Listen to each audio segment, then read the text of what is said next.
Mootummaa dadhabaa akka Abiyyi Ahmad takkaa addunyaa irratti sin agarre. Mootummaa dadhabaa dhalootaaf hin yaadne, mootummaa tarsiimoo hin qabne, mootummaa caaseeffama hin beekne, mootummaa gowwaa fi badawaa, mootummaa akka Abiyyi Ahmad takkaa agarree hin beekne. Beektota addunyaan qabdu si afeeruu dhiiseeti wallaaltota tiktakaroota biiliyeena irra dhangalaasee afeera. Mootummaa osoo biyyi isaa daaraa ta'aa jirtu, lammiin isaa bututaa jirtu, waan nyaatte dhabdee jirtu ol bahee dalagaan biyya teenya keessa guddattee nama nuu dalagu dhabnee Chaayinaa fi Raashiyaa Indiirraa fidaa jirra siin jedhu.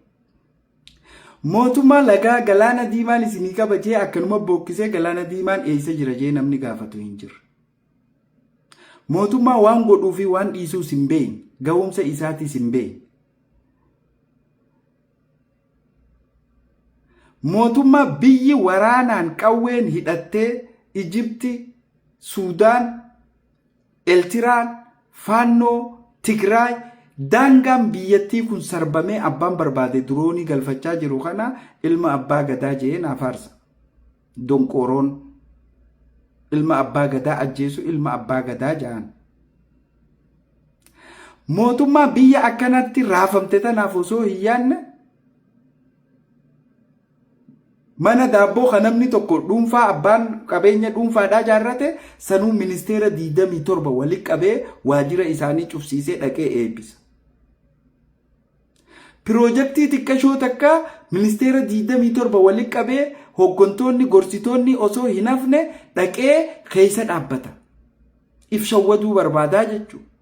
Mootummaa rakkoon biyyaa kumaa fi kitilaan osoo jirtu dhalootaaf isin himne jechuudha. Mootummaa biyyattiin Itoophiyaa jamtutuun Finfinnee qofa itti fakkaata. Tigraay akka mootummatti akka biyyatti dandeessee if jirtu kana hawaasatti simuun barbaadu ittis kaasuun barbaadu jechuudha. Faannoon Ijipti Suudaaniin abbaan barbaadeet mootummaa daangaan banaa mootummaa Jabuutiin itti gamtu. Mootummaa gaanfa Afrikaa jettee naaf aarsitaa jechuudha. Mootummaa donqoroo beekumsaaf dandeettii hin qabne hayyootaa fi beeytota isaa nyaatee wallaaltotaa fi maraattuu gowwaa dhalootaa fi yaadne ol afeeree miidiyaa irratti isin beeksisuu jechuudha. Mootummaa dhaloonni akka barnoota hin baranne mana barnootaa diigaa facaasaa akka dhaloonni barnoonni faayidaa hin qabne mootummaa gorsuu jechuudha. Namni xayyaara tolche nama baratee miti, kan ifaa tolche nama aampulii kana tolche nama baratee miti je'ee dhaloonni akka hin baranne mootummaa godhuudha jechuudha. Biyya bututtee daaraa taate tana keessatti maal nu barbaachisa jee biyya kan mari'an. Mootummaa raayyaa ittisa biyyaa irratti dhaadatuudha jechuudha. Mootummaa gaangistaraan nageenya si dhoorkee akka ati hin bobbaane gaddaa fi gammachuus taaziyaas akka walitti hin dhufne reefkaas akka ati hin awwaallan ifi ajjeesee si godhuudha jechuudha. Mootummaa daangaa biyyattii daangaa Oromiyaa guutuu cicciree fixeedha jechuudha. Mootummaa Somaalillee nan cufatti tuftu, mootummaa Jabuutii nan cufatti tuftu, mootummaa qaamni barbaade tuffatu jechuudha. Somaaleetti kaasaa, Amaaraatti kaasaa, warra Kibbaatti kaasuu eegalee jechuudha. Mootummaa du'aa fi dadhabaa kana mootummaa Oromooti jettee naaf aarsitaa jechuudha. Mootummaa gahumsa hin qabne gahee mootummaatiis addaan baasee hin beekne.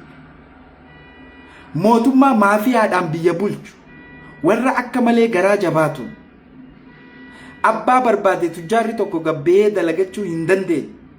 Abbaan barbaade maallaqa hanganaa yoo asitti hin galchine siin ajjeesaa jiruun. Mootummaa qaamni mootummaadhaa urjii asirra daraddarate akkanumatti diradhaa keessatti ajjeefamu. Miskiina fa'aa maal gaafattaa jechuudha. Kana mootummaa naa jettee naaf aarsitaa jechuudha.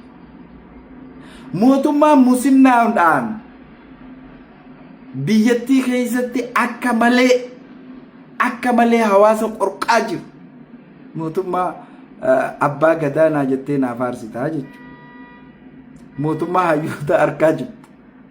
Naman baratin gowwaa Kabiyyi gowwaan deemti jiru. Mootummaa kana abbichuu ganaa gaafa Afrikaa bulchaa jedhe. Mootummaa maraattuu Afrikaa keessaa walitti qabee tiktokoroota garaagaraa fidee biyyattii sanii rabbashu. Kana gisee godhu doolaara biiliyeenaan irra dhangalaasee waan kana godha. Osoo lammiin isaa beelaa jirtu biyyaaf ka barbaachisu hayyoota namoota jajjaboo namoota dhaloota gorsan barattoota gorsan kana barbaachisa malee ijoollee tiktokaa keessaa gartee hellee fi wannaan beekamte kanaa miti biyyatti afeeran.